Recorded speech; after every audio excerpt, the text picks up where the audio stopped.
কলকাতা ভারতবর্ষের মেট্রোপলিটন সিটিগুলির মধ্যে অন্যতম একটি শহর, যেখানে দিনের আলোয় সব কিছুই স্বাভাবিক মনে হলেও রাত নামলেই বদলে যায় সব কিছু। পুরনো গলি, ভেজা রাস্তা, অচেনা ছায়া আর শহরের বুক জুড়ে লুকিয়ে থাকা এমন কিছু রহস্য, যার উত্তর খুঁজতে গিয়ে মানুষ হারিয়ে ফেলে নিজের অস্তিত্ব।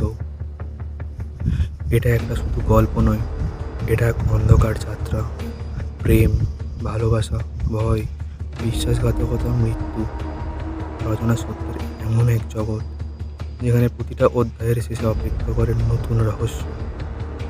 একটার পর একটা অদ্ভুত ঘটনা, মানুষের হঠাৎ নিখোঁজ হয়ে যাওয়া, রাত দুটোর রহস্যময় কল, আর শহরের সবচেয়ে ক্ষমতাবান মানুষদের ঘিরে তৈরি হওয়া এক ভয়ঙ্কর ষড়যন্ত্র। সব কিছু ধীরে ধীরে জড়িয়ে যায় একই অন্ধকারে। আমি অভিমন্যু, আপনাদের স্বাগত জানাই স্টোরিলুম অফিসিয়ালসের নতুন রহস্যময় সিরিজ ছায়ানগরী কলকাতা।